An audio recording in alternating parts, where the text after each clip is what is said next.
Soy Fernando Díaz Villanueva. Hoy es 20 de febrero de 2021 y esto es La Contracrónica.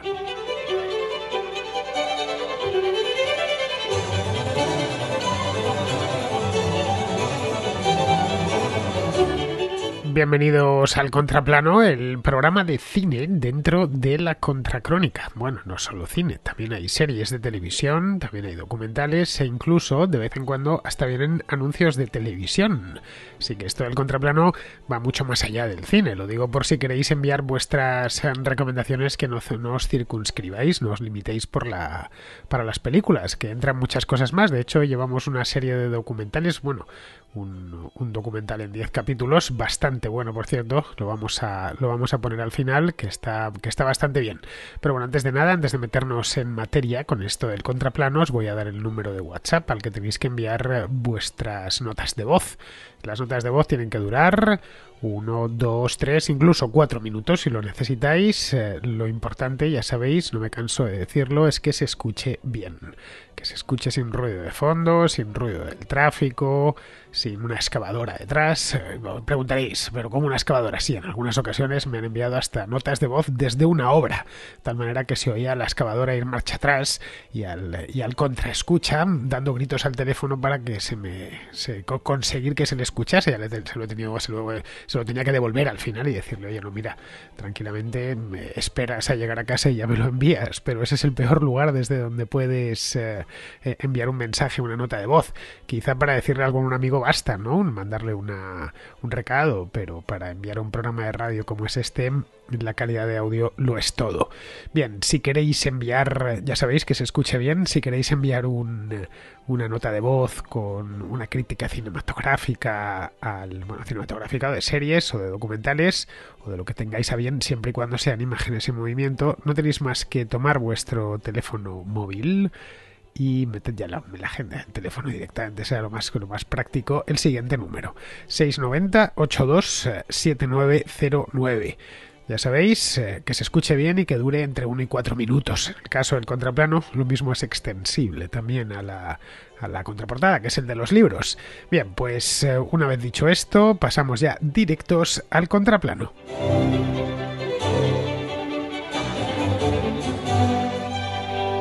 Empezamos el contraplano de hoy, de esta semana, con Francisco, que nos trae una película, bueno, ¿qué digo? Una película. Un peliculón de los años 90, de 1997 concretamente, que ya en su momento fue muy bien recibida, no tanto por el público, pero sí bastante por la crítica, y que al final, pues, han pasado de esto ya pues casi 25 años, se ha terminado convirtiendo en una auténtica película de culto. Así que vamos a escuchar a Francisco. Hola Fernando, te traigo una película que seguro que ya ha pasado, pero que es una de mis preferidas de ciencia ficción de toda la historia del cine.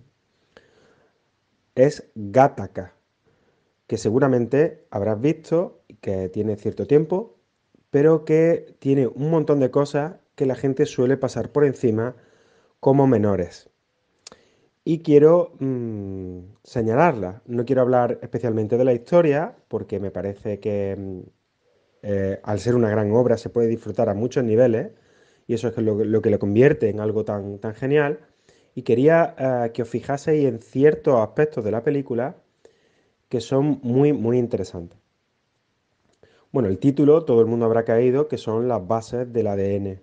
Gattaca, guanina, adenina, tirosina, etcétera, y cianina, me parece que es, son las bases del ADN. Ese es el título. Eso, la mayoría de la gente cae en eso. Pero fíjate, primero habla de una cosa que se llama el triunfo de la voluntad, ¿no? Es el triunfo de un individuo contra el sistema. Un sistema que es eugenésico, algo que practicaban los nazis, ¿no? La eugenesia, o querían practicar. El seleccionar a los más aptos para tener una mejor sociedad. Eso es la eugenesia. Bueno, pues el triunfo de la voluntad es precisamente una de las obras de los nazis, de Leni Riefenstahl. O sea, utiliza el mismo triunfo de la voluntad para combatir ese nazismo, esa eugenesia, esa selección de los más aptos artificialmente para la sociedad, lo cual me parece fascinante. De hecho, toda la obra, toda Gattaca, está plagada de planos que bien pueden estar cogidos de Olimpia, como los planos y las escenas de natación. Olimpia, la obra documental la obra maestra de Leni Riefenstahl para los nazis sobre la Olimpiada, pues hay planos prácticamente calcados, contraluces, contraplanos, contrapicados, con perfiles apolíneos, muy típicos de la propaganda nazi, eh, pues están por todas partes en esta película. De hecho, el ambiente, si os fijáis, es retrofuturista. Los trajes, los sitios donde se salen, el, los coches parecen Volkswagen, porque como te digo, son retrofuturistas, están diciéndote claramente de que no se diferencia mucho de ese ambiente nazi y de eugenesia. Otros detalles que la gente no ha caído. Uno de los personajes principales se llama Eugene. Eugene, que es eugenesia, de Eugenio, Eugene, tiene la misma raíz que la palabra eugenesia. Me parece también bastante interesante. Hay otra escena que es súper metafórica. Siento que me estoy alargando mucho, pero me parecen cosas muy interesantes. Hay una escena en la que Jude Law está trepando por las escaleras de la casa para responder a la policía. Obviamente, las escaleras de la casa son un ADN, una doble hélice de ADN. Y vemos como esa persona de la que se esperaba tanto en esa sociedad perfecta em, se arrastra, tiene que arrastrarse por ese ADN para estar a la expectativa. Me parece una metáfora deliciosa y creo que es una película que con el tiempo llegará a estar entre una de las mejores películas de ciencia ficción de la historia. Y bueno, quizá a Andrew Niccol no le viniera tan bien tener esa película de las primeras que tuvo. Ha tenido otras que han tenido éxito, como El Señor de la Guerra, etcétera. Pero creo que nunca jamás va a tener tanto éxito como tiene esa magnífica película. Por cierto, con una banda sonora de Michael Nyman, que es deliciosa. Y bueno, hay muchas otras cosas que podría comentar de la película, pero el contraplano es de todo y no lo quiero acaparar. Un saludo y enhorabuena por el programa. Pues no, Francisco, Gattaca no ha pasado nunca por el contraplano, jamás, y ya la echaba yo de menos, porque es una de mis películas de ciencia ficción favoritas. Es una película, como os decía, hace ya más de 20 años, del 97, como decía antes, que nos transporta a un futuro distópico y no muy lejano. Te digo, voy a contar un poquito de qué va, al menos la sinopsis, porque, Francisco, veo que te ha gustado tanto, que conoces también la película, que estabas dando por hecho que la conocía todo el mundo. Yo la conozco bastante bien porque la he visto unas cuantas veces, Pero vamos, para que el que no haya visto Gattaca se la explico así un poco por encima rápidamente. Pues imaginaos un futuro no muy lejano, eso sí, podría ser dentro de 20, 30 años. Bueno, en el año 97 se pensaba 20 o 30 años, han pasado ya esos 20 años y la verdad es que no hemos llegado a la situación de la película, gracias a Dios por lo demás. Bueno, un futuro distópico no muy lejano en el tiempo, en el que los padres pueden diseñar genéticamente a sus hijos para que sean más altos, más guapos, más listos, sobre todo que no hereden las enfermedades que tenían los padres o de la familia y que por lo tanto pues puedan aspirar a mejores puestos de trabajo, como por ejemplo, por ceñirnos ya más a la historia propia de esta película de Gattaca, que puedan viajar al espacio exterior para colonizarlo. En este futuro distópico, aparte de poder fabricar, entre comillas, a tu hijo casi a la carta, hay colonias humanas por el sistema solar. Es lo de las colonias en el espacio exterior es un MacGuffin de la película, pero bueno, que es lo más que se puede ser en ese futuro, un astronauta, un colonizador de otros planetas. Bien, esto consigue que la humanidad se parta en dos. Hay individuos concebidos de forma natural y otros que están genéticamente mejorados en laboratorios. Pero en esa sociedad, y que como vemos impera la eugenesia, al menos en parte de esa sociedad, oficialmente la eugenesia es ilegal. Es decir, no se puede discriminar genéticamente a la gente. Eso es lo que dice la ley dentro de la película Gattaca en esta sociedad. Pero claro, luego en la práctica es otra cosa bien distinta. En la práctica, las empresas sí que hay discriminación. Los mejores puestos se los llevan los válidos genéticamente y los peores los no válidos. La empresa concreta en la que se desarrolla la película es una empresa espacial.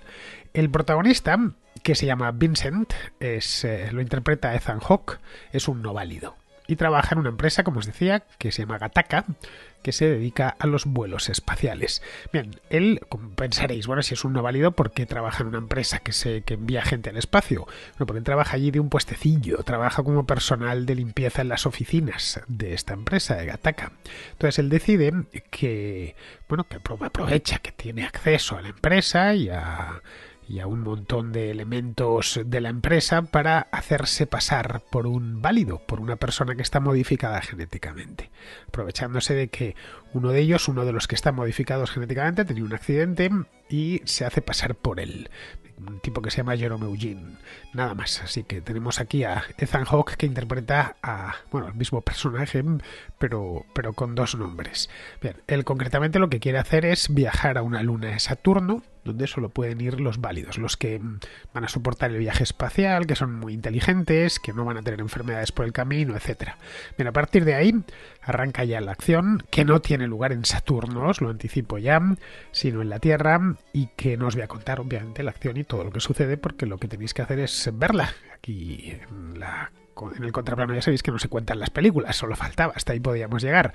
Creo que Francisco ya os ha dado algunas pistas, yo os he dado otras cuantas, vamos, que si no veis la película, pues ya no tenéis perdón de Dios, porque la película es realmente buena. Bueno, la película es buenísima.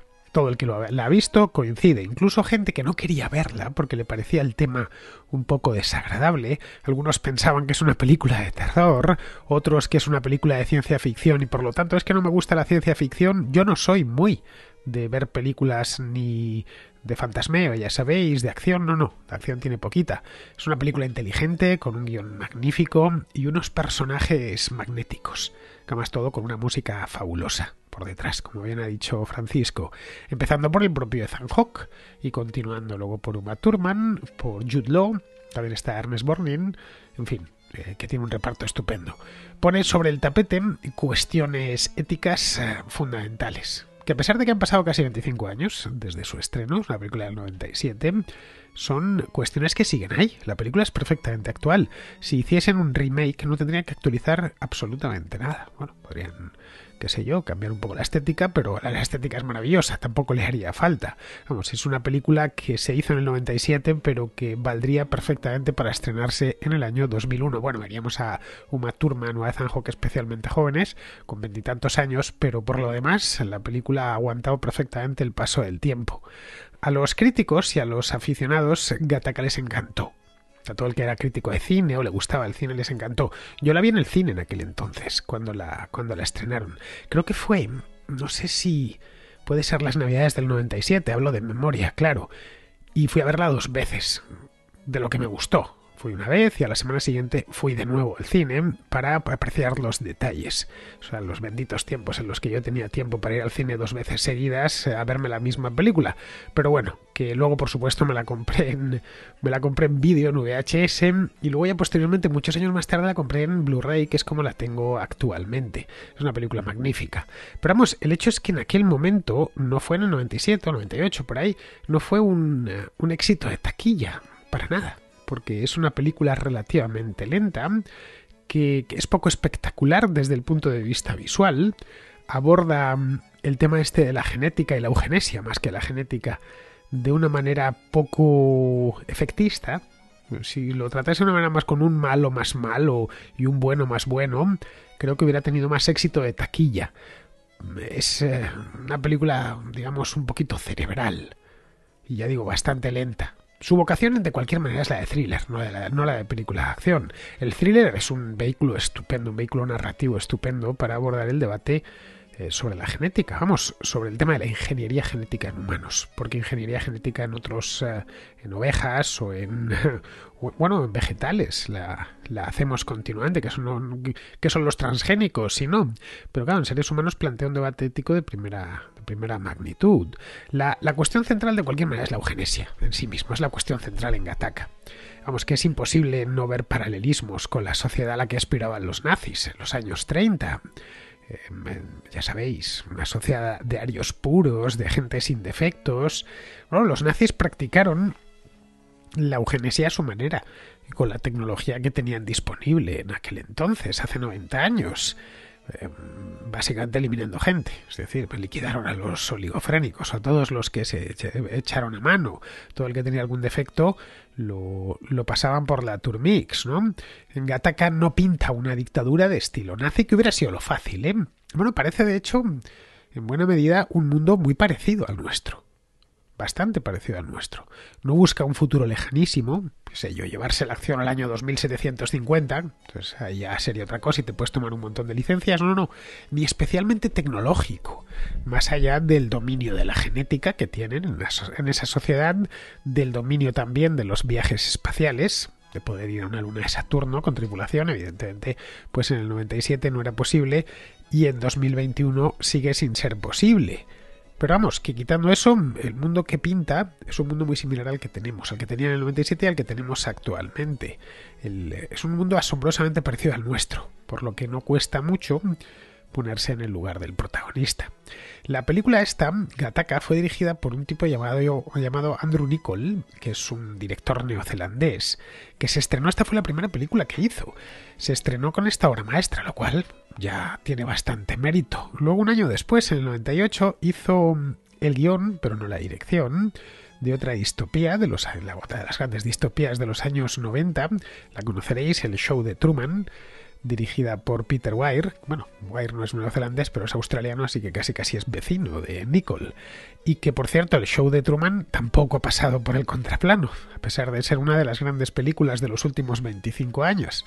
Bueno, ambas os las recomiendo, pero en lo que me traéis El show de Truman, lo que os recomiendo hoy, que es lo que toca y lo que nos ha traído Francisco, es lo que os recomiendo especialmente es esta, de Gattaca, que es una película que está hecha con una delicadeza extrema, gran atención a los detalles y a los símbolos. Una película que está llena de simbolismo. Algunos de estos simbolismos ya nos los ha indicado Francisco. Bueno, empezando por el propio título. Como bien nos decía Francisco, las 4 nucleobases del ADN llevan las letras GATC, es decir, Gattaca. Podríamos, si lo intentásemos pronunciar todo junto. Luego, además, hay un montón de símbolos que abundan por todos los lados. La escalera de la casa de Eugene, por ejemplo, es de caracol, como la espiral del ADN. Bueno, el nombre mismo, Eugene, hace referencia directa a gen. En inglés gen se dice gene. En fin, muy buena película. Creo que la tiene en Amazon Prime, pero también está, por supuesto, disponible en DVD y en Blu-ray. Así que os dejo el enlace.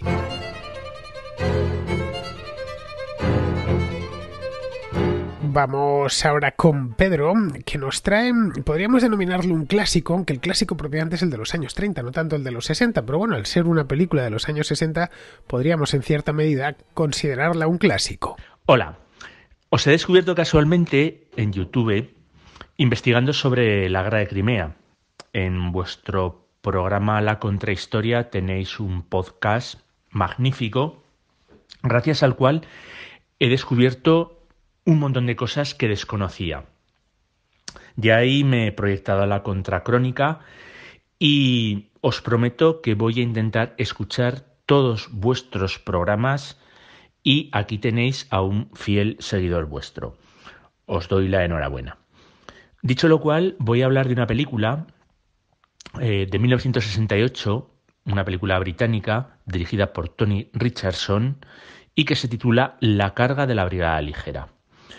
En vuestro podcast sobre la guerra de Crimea habláis de la película de 1936 protagonizada por Errol Flynn y David Niven, que sin duda es un referente para aquellos que amamos el cine de aventuras, el cine clásico, el cine en blanco y negro.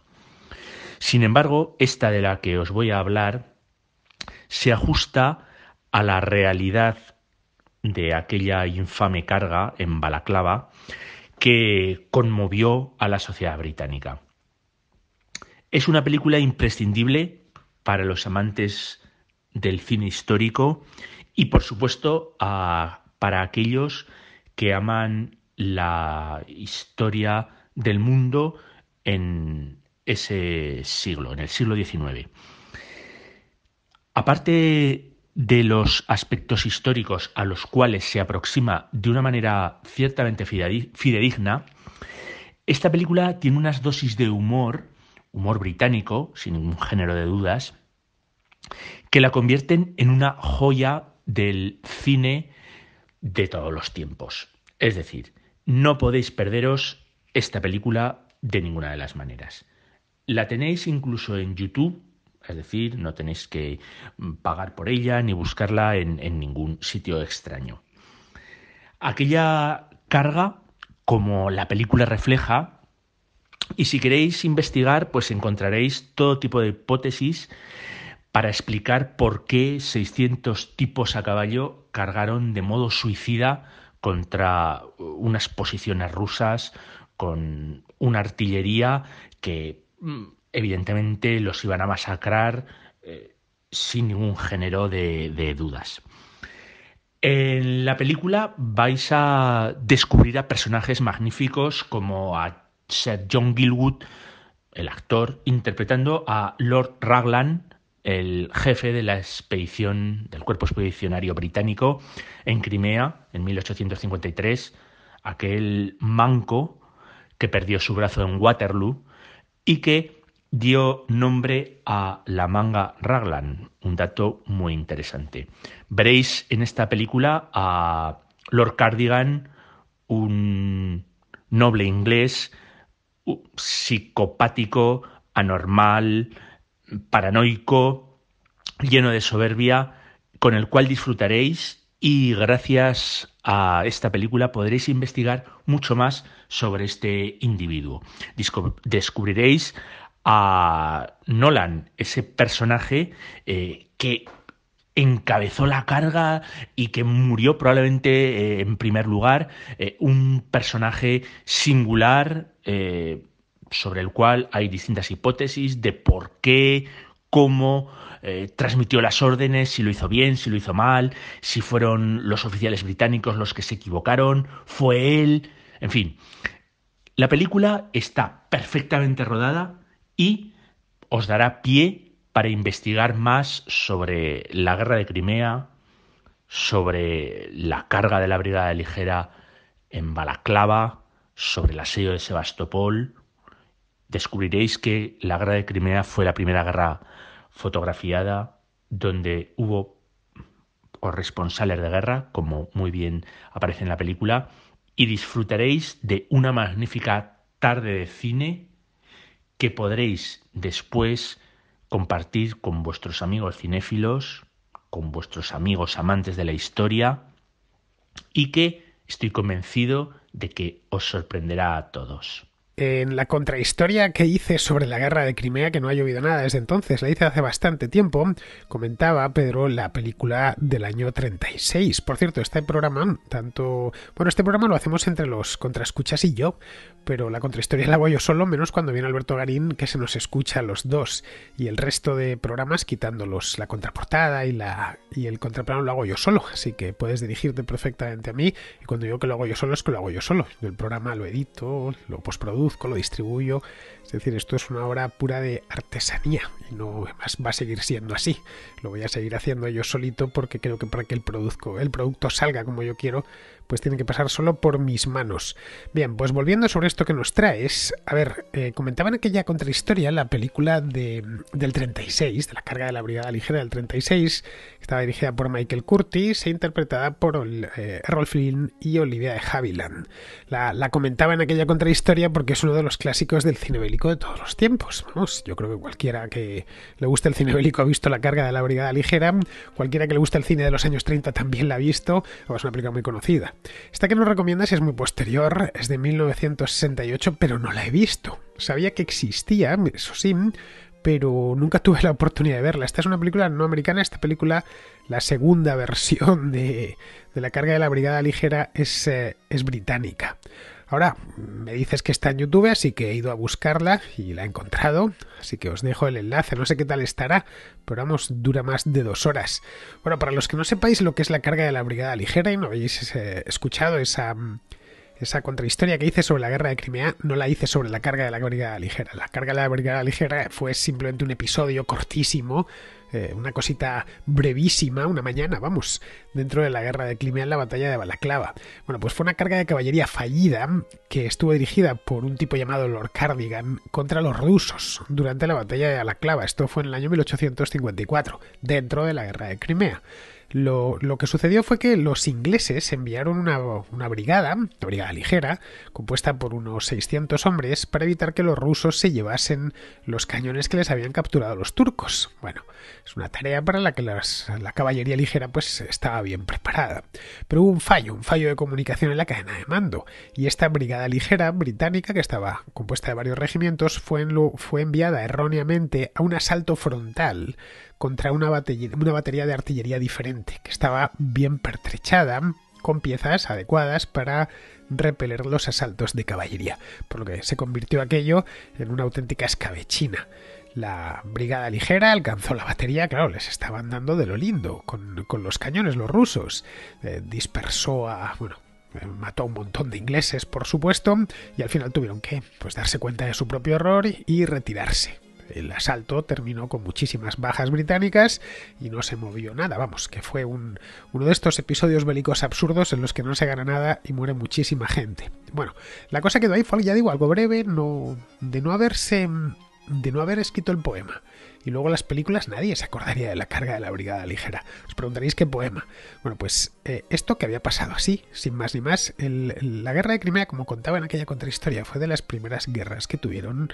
Bueno, fotografía, por supuesto, que se acababa de inventar. Fue la primera guerra fotografiada, pero corresponsales de prensa. Evidentemente, los teletipos que llegaban de Crimea hasta que llegaban a Londres pasaban días o semanas. No era una cosa como la de ahora, que nos comunicamos por satélite y por internet.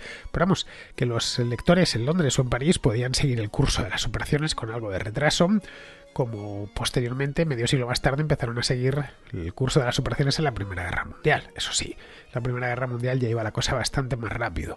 Bueno, pues unos meses después de esta carga, un poeta inglés que se llamaba Lord Tennyson, a quien le habían contado la carga, no la había visto, o la debió leer en los periódicos o algo así, escribió un poema titulado The Charge of the Light Brigade, nada más, es decir, la carga de la brigada ligera, en el que enfatizaba el valor de la caballería británica, pues llevando a cabo de manera valiente las órdenes a pesar de que les iban a dar y les dieron, es decir, independientemente del resultado inevitable de caer derrotados, como terminó sucediendo. Además, podían verlo perfectamente que se habían equivocado, pero tenían que seguir cargando.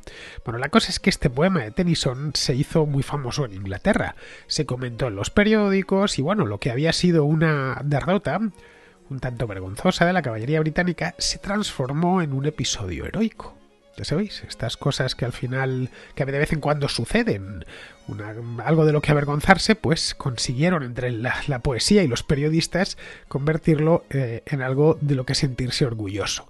Bien, sobre esta historia de Tennyson, construyeron en Hollywood la película del 36, organizando un triángulo amoroso antológico, que era lo que de verdad importaba en la película, no le demos muchas vueltas. La carga de la brigada ligera y la guerra de Crimea pues eran simplemente el decorado. Bien, pues en esta de la que nos habla Pedro, parece que va más a los hechos históricos, pero no puedo decir hasta qué punto es fiel a la carga en sí, a lo que pasó en Balaclava, porque como os decía antes, pues no la he visto. En fin, os dejo el enlace a la película en YouTube. Bien, vamos ahora con Acomar, que nos trae una película de terror. Buenos días, Fernando. Me he animado a recomendarte una peli para que la veas tanto tú como los demás oyentes, si les apetece. La peli es de género, es de terror, pero es terror psicológico y además tiene una particularidad, que es que toda la peli son solo imágenes, no hay ningún tipo de diálogo. Se llama Soft for Digging, es un poco difícil, está todo en inglés, ahora te lo paso escrito también. El director es J.T. Petty, es poco conocido, pero está detrás de otras películas como Mimic 3, The Borrowers, son películas tirando tipo serie B. Y también ha escrito también videojuegos. Es una peli que a mí me gustó mucho desde pequeño. Es muy interesante y además como la ausencia de diálogo le da como más interés a las imágenes, a la escenografía. Está bastante bien. Espero que la disfrutes y te deseo lo mejor tanto a ti como a los oyentes en estos momentos de cuarentena. Pues mira, ni la conocía, ¿eh? He ido a buscar en Film Affinity, que es donde busco las fichas de las películas, porque ahí lo tienen todo. Lo que no está en Film Affinity es que directamente ni existen. Y lo que me he encontrado es una sinopsis de 2 líneas que dice lo siguiente. Un anciano que se encuentra deambulando en medio del bosque en busca de su gato presenciará y será testigo de un horrible asesinato. Bien, esto es... la película se titula Soft for Digging, ¿vale? Luego debajo de esta sinopsis hay un par de críticas breves de 2 lectores que dicen lo siguiente. Estaba hablando de críticas en el Film Affinity en español, Soft for Digging, es decir, blando para acabar, es la ópera prima de J.T. Petty, una película muy poco conocida que nunca llegó a estrenarse en cines, pero sí fue proyectada en varios festivales, como el de Sitges o el de Sundance. Es un experimento de terror para amantes del género que no busquen solo sangre y vísceras, sino puro terror psicológico. Inquieta desde los primeros minutos por su sobria y sombría atmósfera, que carga de misterio y rareza, una película simple, corta y con pocos diálogos. Bueno, aquí según cuenta al parecer algo sí se habla, es casi muda, pone. Solo hay 2 o 3 frases en toda la película, así que puedes verla perfectamente en inglés, sin subtítulos. Bien, la otra crítica dice, no me ha convencido, a este no le ha gustado. No es porque le tenga alergia a las películas atípicas, raritas o como se quiera llamar. Hay títulos como Begoten, Pi, Perro Andaluz, El proyecto de la bruja de Blair. Si te gusta el resto de Film Affinity porque te encuentras auténticos cinéfilos, que sí me gustaron bastante, pero este filme me ha sabido tedioso. Le gustan las películas, pero escribir creo que no se le da muy bien. Eso de saber y tedioso no casan muy bien. Bueno, en la película no hay diálogos, como mucho 2 o 3 palabras en toda la película, pero atención que eso no la hace mala, y aparte está dividida en 2 capítulos. Y bueno, el argumento, un señor que vive en medio del bosque presencia supuestamente un infanticidio y decide investigar. Y entonces quizá ahí está el problema. El grueso de la película es el señor investigando y eso me aburrió soberanamente. Bueno, hombre, que de vez en cuando las investigaciones están muy bien, te estás cargando todo el cine policíaco, macho. Bueno, seguramente si lo hubiera entendido, hubiese captado más datos, la habría valorado mejor. Bien, creo que con estas 2 críticas tomadas de Film Affinity nos hacemos una idea de esta película que nos trae a comer. Yo más no os puedo decir. Bueno, os puedo decir que en Amazon tenían la película en DVD. Os dejo el enlace. Bien, vamos ahora con Reinaldo, que nos trae otra película de los 90, esta vez de Keanu Reeves. Hola Fernando, hoy traigo para el contraplano una película de 1997 dirigida por Taylor Hackford que se tituló en España Pactar con el Diablo y en Hispanoamérica El Abogado del Diablo. La peli trata de un joven y exitoso abogado de Florida que hasta el momento no ha perdido ni un solo caso y se encuentra defendiendo a un acusado que tiene todas las papeletas de ser culpable. Sin embargo, su defensa del caso y su récord de ganados llama la atención a uno de los más prestigiosos bufetes de abogados de Nueva York. Y estos le ofrecen una suculenta oferta para elegir el jurado y pertenecer al grupo de abogados de ese bufete. Esto le mejora considerablemente la vida en el aspecto económico, pero a su vez también le trae retos más complicados al aceptar no defender a personas con enormes sospechas de ser culpables y al dedicarse a tiempo completo a ellos. Esto hace también que descuida a su esposa, la cual empieza a pasar por serios problemas emocionales y además su vida fuera del trabajo poco a poco se va convirtiendo en un infierno. Bueno, en la película podemos ver lo que es capaz de hacer una persona por la ambición, dejando de un lado la honradez con tal de salir airoso y sacrificando cosas de su entorno familiar. Está protagonizada por Keanu Reeves, que hace del abogado Lomax, Al Pacino, que es el que dirige el bufete de abogados de Nueva York y es el que le está haciendo las propuestas a Lomax, y Charlize Theron, la cual es la esposa del abogado. Por cierto, es de las pocas películas en las que Charlize Theron tiene el cabello ondulado. Lo que, bueno, a mi parecer, la hace ver más guapa. Después de esto, casi siempre la vemos con el pelo lacio. Y bueno, está bien, pero en esta película se ve bastante bien. Bueno, los 3 actores lo hacen muy bien, son actores consagrados. Sobre todo Al Pacino, que tiene esa seguridad y ese caradurismo que le caracteriza, le va muy bien a la película. Bueno, el largometraje es un drama con suspense y un poco de terror. Y creo que está bastante bien para los que les atrae el género. Seguramente que les va a gustar. Saludos. Pues mira, Reinaldo, vi esta película hace ya muchos años y si te soy sincero me acuerdo más de Pacino interpretando al diablo que del propio Reeves, que es el protagonista a fin de cuentas y que interpreta a un abogado neoyorquino, un tanto demoníaco, bueno, y bastante brillante, que nunca pierde un juicio y que termina trabajando con el propio Pacino, que es el demonio en persona y que además tiene un importante bufete de abogados en Nueva York. Por lo que recuerdo la película no estaba mal. Es la enésima reelaboración del Fausto de Goethe, esta vez centrando la historia en el ambiente jurídico, que siempre, la verdad, invita bastante a sacar, en fin, lo peor de la humanidad. Ya sabéis la manía que le tienen a los abogados en Estados Unidos, lo cual, para qué negarlo, tampoco es extraño. Los abogados en Estados Unidos pueden realmente amargarte la vida. Bien, Pacino lo que representa aquí es la tentación del mal, y Reeves, el abogado ambicioso, que aquí, por lo que yo vi, más que pactar con el diablo, lo que hace Reeves como abogado es hacer el mal a sabiendas de que lo está haciendo. Es decir, que ni siquiera pacta con el diablo a cambio de algo, como hace Fausto. Fausto pacta con el diablo para tener todo el conocimiento. Aquí simplemente antepone su propio interés a cualquier otra consideración moral, hasta que, bueno, ya se da cuenta de que ese no es el camino. Vamos, como en cualquier otra historia fáustica, el protagonista al final se redime en el último momento para salvar su alma y tal. Bien, seguimos con Sergio, que nos trae, como os decía al principio, una serie documental. Muy buenas, Fernando, ¿cómo andas? Bueno, hoy quería mandarte una sugerencia para el contraplano, básicamente, y es sobre una serie que he visto hace unas semanas que se llama La Guerra de Vietnam. No sé si la habrás visto, está en Netflix y estoy convencido que no se pueden encontrar críticas malas de esta serie, de ningún tipo. O sea, no me lo puedo ni siquiera llegar a figurar. Vamos a ver, la serie consta creo que de unos 10 o 11 episodios, de los cuales la gran mayoría son de 1 hora y media, pero hay algunos que son de 2 horas. La verdad es que está todo compuesto de... Creo que todo lo que enseñan son vídeos grabados en la propia época. O sea, no son... No sé cómo se llama, cuando en los documentales replican con actores. No. Es todo real. Imágenes reales. Se están hablando de la batalla de no sé qué, de la guerra, y no entiendo cómo, pero te ponen vídeos de plan, grabados en ese momento.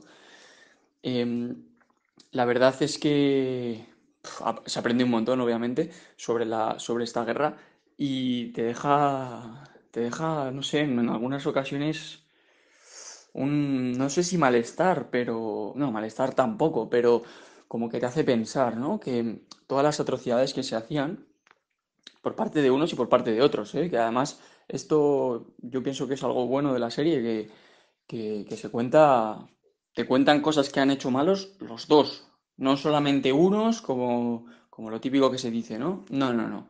Aquí los dos. No sé si luego ocultan cosas o lo que sea. Bueno, pues eso ya es otro tema. Pero bueno, el caso es que hay cosas muy duras y entonces te paras a pensar y dices, joder, que una persona que, por ejemplo, vive en Minnesota, que decide ir a la guerra por su país, por hacer algo bueno, ¿cómo puede ser que acabe matando a niños?